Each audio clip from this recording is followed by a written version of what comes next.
Ya. InsyaAllah. Assalamualaikum warahmatullahi wabarakatuh. Alhamdulillah rabbil alamin wassalatu wassalamu ala asyrafil mursalin wa ala sahbihi ajmain.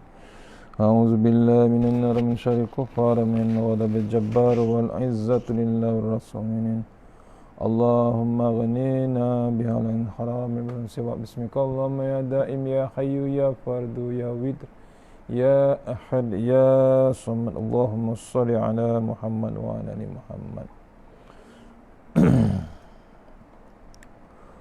Bismillahirrahmanirrahim. Bismillah masyaallah la yasuqu ya Allah. Bismillah masyaallah la yasrifu su ya Allah. Bismillah masyaallah makana min ni'matin fa min Allah.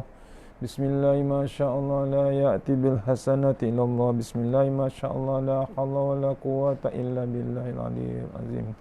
Allahumma nas'aluka bi barakati syarifah antuhimul dunya. Amin ya rabbal alamin. Alhamdulillah, jumpa lagi untuk pengisian maghrib kita daripada Sungai Tangkas.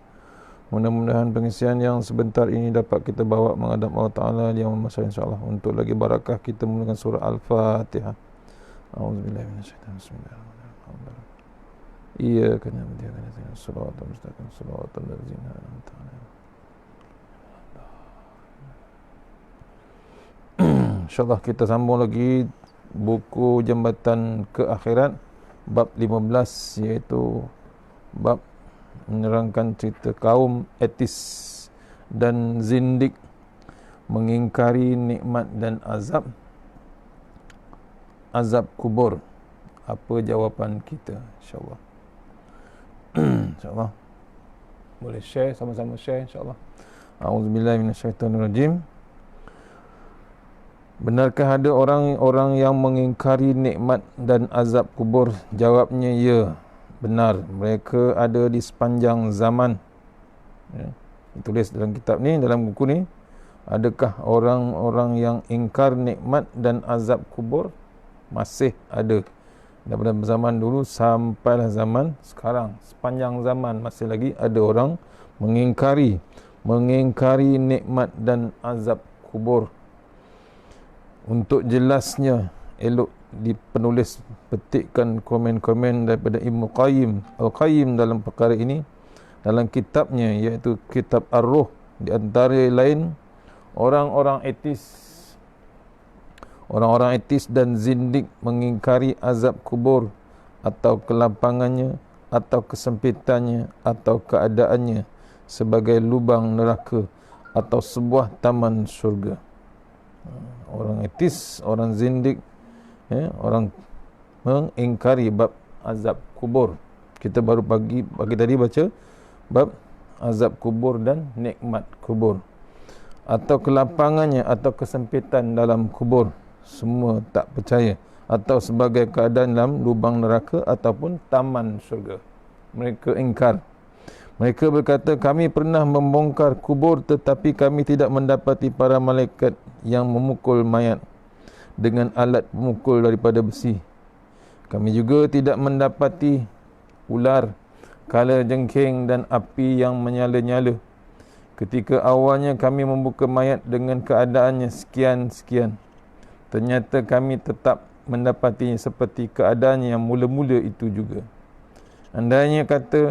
Andainya pada awal kami melumuri matanya dengan air raksa dan menamkan tumbak ke dadanya, maka kami akan mendapati keadaannya tidak berubah, tetap seperti itu juga.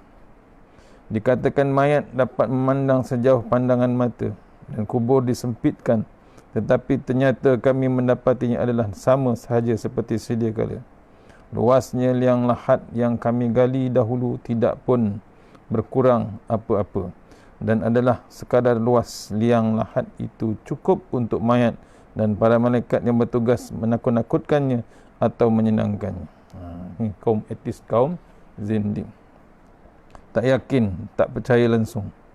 Kaum etis dan zindik seterusnya berkata, kami juga melihat orang yang disalib di atas kayu hingga sekian lama tidak pun pernah ditanya atau menjawab atau bergerak, serta tidak ada sama sekali kesan di badannya yang menunjukkan dia dibakar.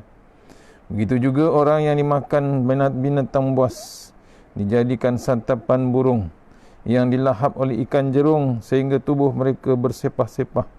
Bagaimanakah mungkin, dia ditanya, sedang anggota tubuhnya bersepah dan luluh seperti itu? Bagaimana mungkin digambarkan dua malaikat akan mengemukakan pertanyaan kepada mayat yang berkeadaan seperti itu? Dan bagaimana mungkin kubur yang seperti itu boleh bertukar menjadi sebuah taman syurga atau lembah neraka? Dan di mana pula liang lahatnya yang akan melebar sehingga luas sejauh mata memandang, ataupun dikuncup sempitkan dengan untuk menghimpitnya? Demikian serangan kaum etis dan zindik terhadap kepercayaan orang Islam mengenai alam kubur. Semua ini sebenarnya dari awal-awal lagi sudah pun disebut oleh Al-Quran dalam firman Allah Subhanahu wa taala, afaman ya'lamu annama unzila ilaika mir rabbikal haqqu kaman huwa a'ma innama yatazakkaru ulul albab. Bermaksud, adakah orang yang mengetahui tentang Al-Quran yang diturunkan kepadamu daripada Tuhanmu itu, yakni wahai Muhammad, sebagai perkara benar, sama dengan orang yang buta mata hatinya. Sesungguhnya orang-orang yang mahu memikirkan perkara itu hanyalah orang yang berakal sempurna.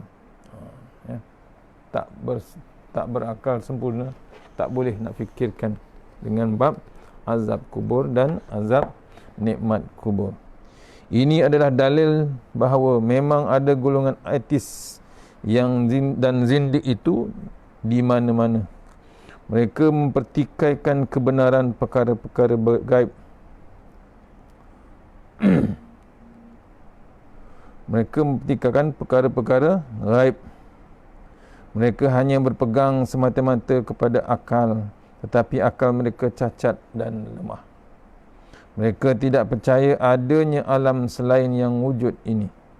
Akal mereka terhenti di sini.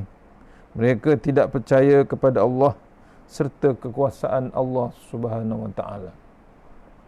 Satu contoh menarik berlaku di zaman Al-Imam Abu Hanifah rahimahullah.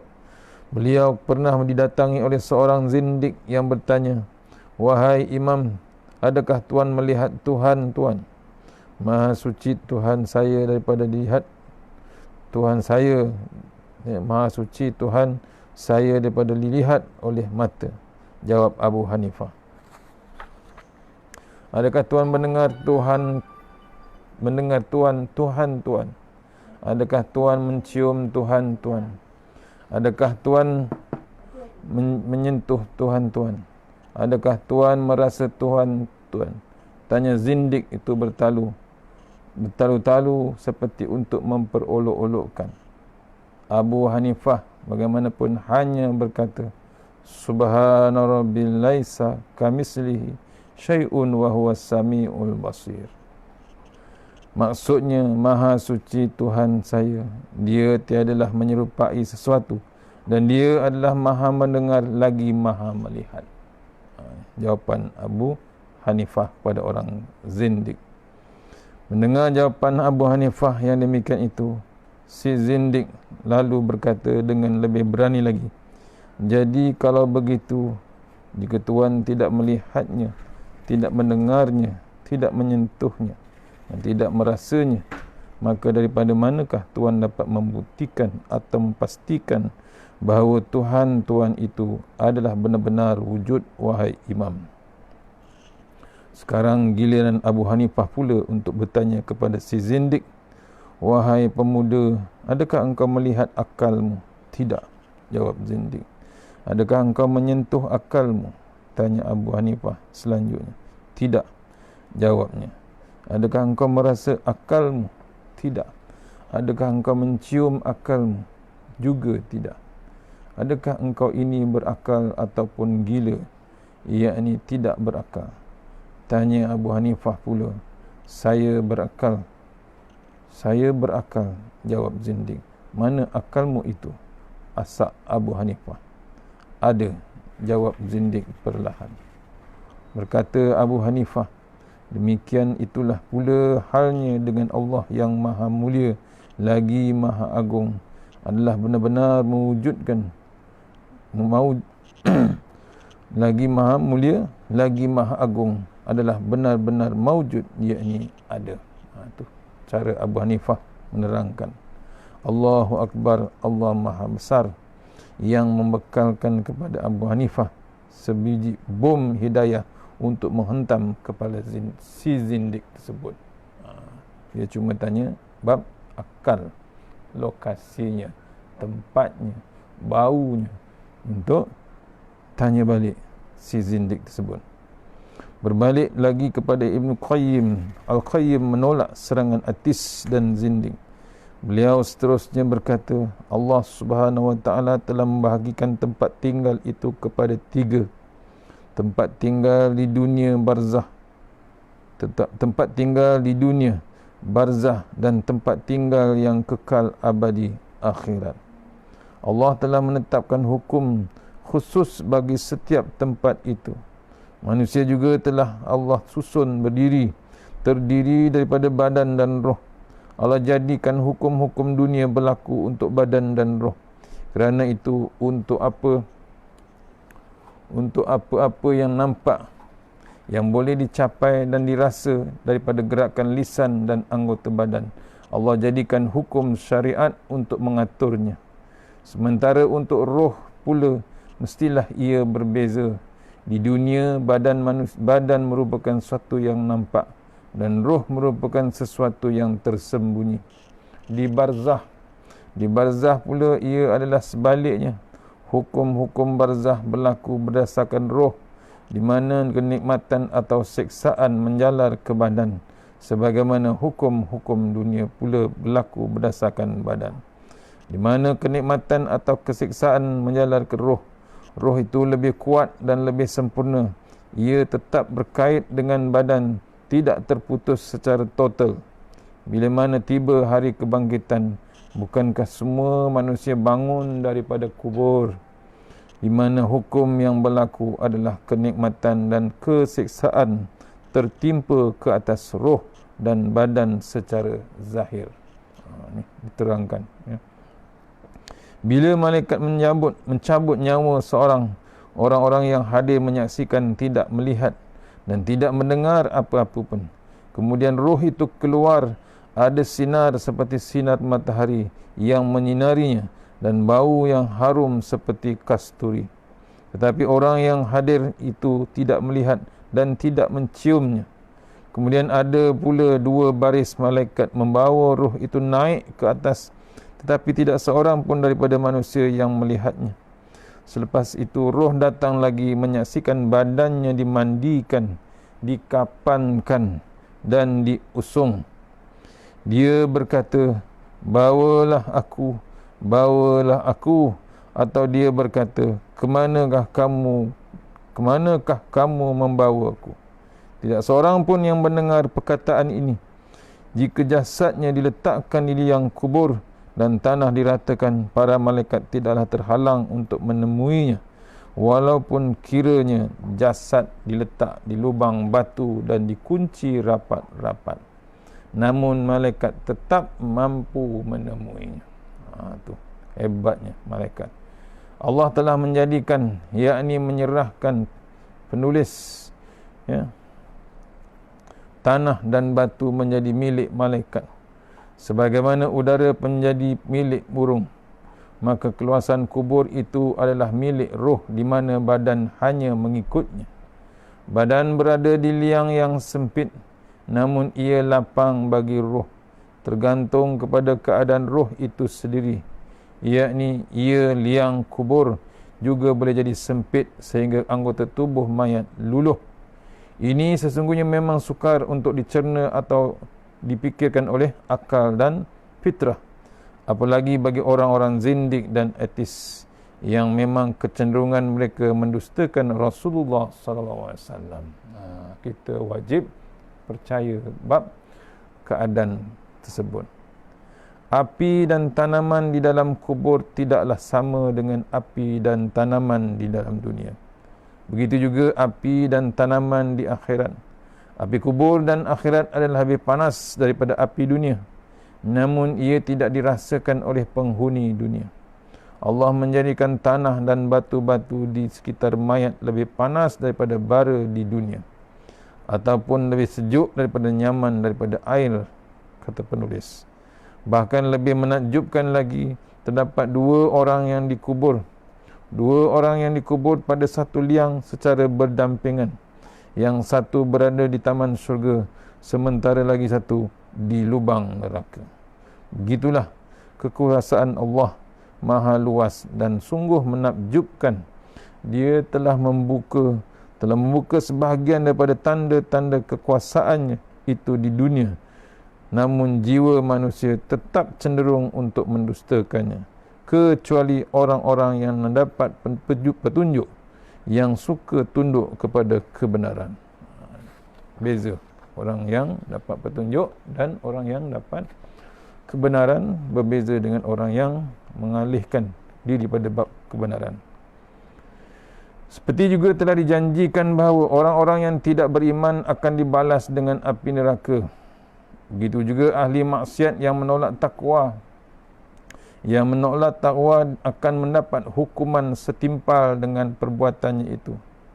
Jika Allah menghendaki, dia akan berbuat seorang hamba dapat melihat apa orang lain yang tidak dapat melihatnya, seperti hal-hal yang berkaitan dengan kematian atau alam kubur. Mengapakah tidak semua orang dapat melihatnya? Sebab jika semua orang dapat melihatnya, maka iman terhadap perkara gaib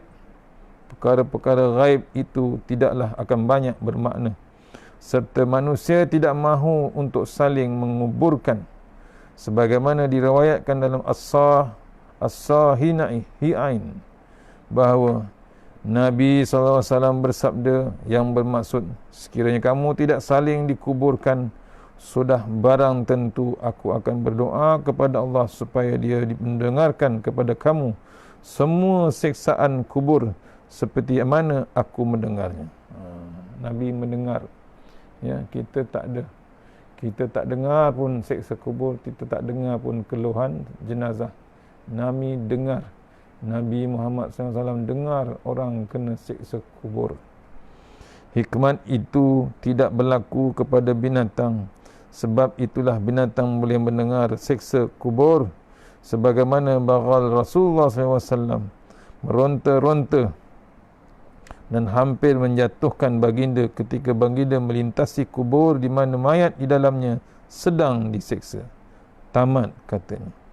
Banyak riwayat menceritakan pengalaman orang-orang tertentu yang diizinkan oleh Allah dapat melihat atau mendengar azab dan nikmat kubur.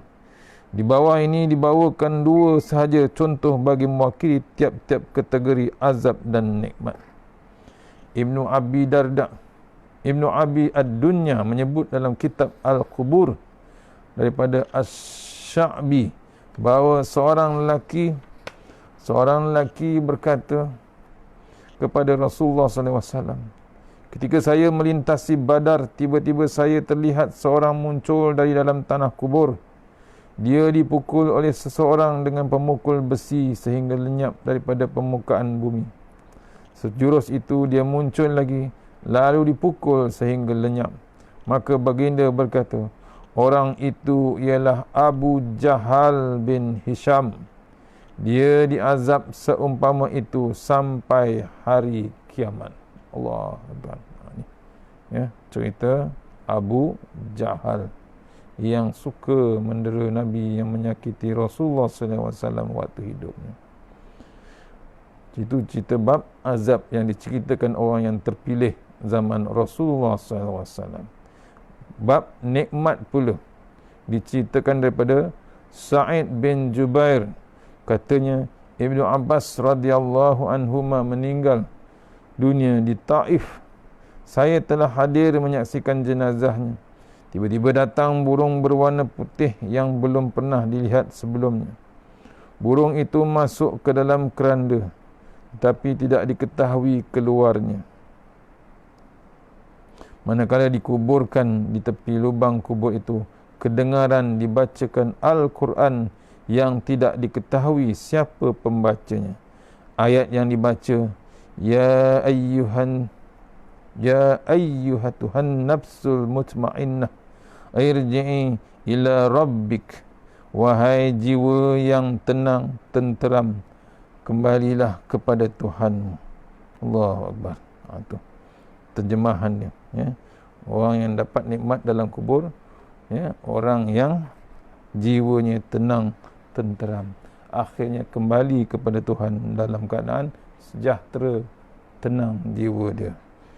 Sikit lagi, tidak syak lagi kejadian ini adalah menandakan nikmat dan rahmat daripada Allah Subhanahu Wa Taala.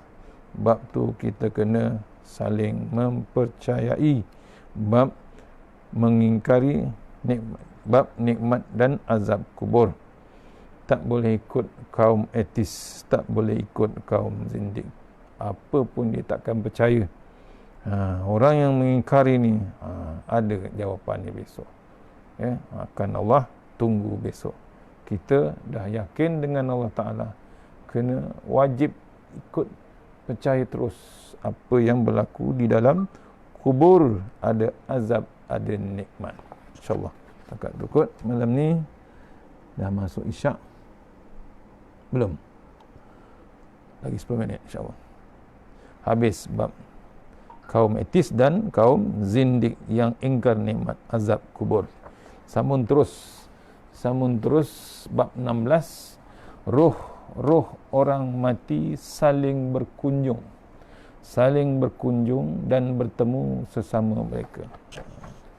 Ada lagi 10 minit insyaAllah, sama-sama kita baca. Kita tengok, roh-roh orang mati saling berkunjung dan bertemu sesama mereka. Kitab-kitab masyhur yang berkait dengan alam kubur menyebut bahawa roh-roh itu boleh berkunjung dan bertemu sesama mereka, seperti juga keadaan orang hidup. Menurut Ibn Qayyim Al-Qayyim, roh itu ada dua keadaannya, yang mendapat azab atau seksa dan menerima nikmat. Roh yang mendapat azab adalah sentiasa diganggu dan disibukkan oleh siksaan-siksaan, sehingga ia tidak dapat berkunjung atau bertemu sesama mereka. Sementara roh-roh yang mendapat nikmat pula, mereka ini menikmati kebebasan tanpa dibelenggu untuk berkunjung dan bertemu sesama mereka, sambil mengingat-ingat atau mengenang-enang apa yang pernah terjadi di dunia. Allah Ta'ala beza. Orang yang takut dengan Allah Ta'ala, yang takwa betul-betul dengan Allah Ta'ala, rohnya hebat di sisi Allah Ta'ala, boleh bertembung, boleh bertemu, tidak dibelenggu. Berbeza dengan orang-orang yang maksiat, orang-orang yang kafir, orang-orang yang lawan Allah Ta'ala, rohnya dibelenggu. Allah Subhanahu Wa Ta'ala berfirman, wa man yuti'illaha war rasula fa ulaika ma'allazina an'ama Allahu alaihim minan nabiyyina was-siddiqin wasyuhada'i was-salihin wa hasuna ulaika rafiqa.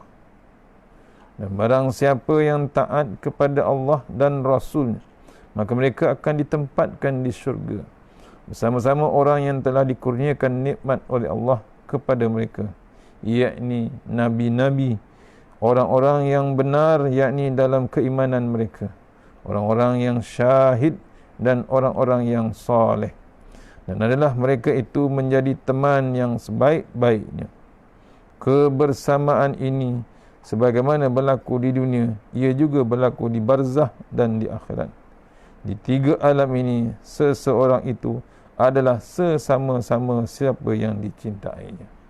Ni Nabi dia diceritakan dalam ayat Al-Quran, siapa yang taat kepada Allah dan Rasul, maka dia akan ditempatkan dalam syurga bersama-sama, dikurniakan nikmat oleh Allah kepada mereka, yakni bersama dengan nabi-nabi, bersama dengan orang yang benar, orang yang dalam keimanan mereka, orang yang mati syahid, orang-orang yang soleh.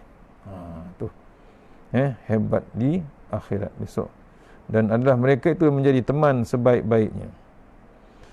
Ini ditunjukkan kebersamaan ini bagaimana berlaku di dunia juga berlaku di alam barzah dan di akhirat. Di tiga alam ini seorang itu adalah bersama-sama siapa yang dicintanya. Jarir meriwayatkan daripada Mansur daripada Abu Ad-Duha daripada Masruq, katanya telah berkata para sahabat Nabi SAW, tidak seharusnya bagi kami berpisah dengan Tuhan, wahai Rasulullah, di mana di dunia ini, kerana jika Tuhan wafat, Tuhan ditinggikan di atas kami, maka kami pun tidaklah akan melihat Tuhan lagi. Lalu Allah pun menurunkan ayat di atas, lebih menjelaskan lagi. Asy-Sya'bi berkata, ada seorang Ansar datang kepada Nabi SAW dengan menangis. Baginda bertanya, mengapa engkau menangis?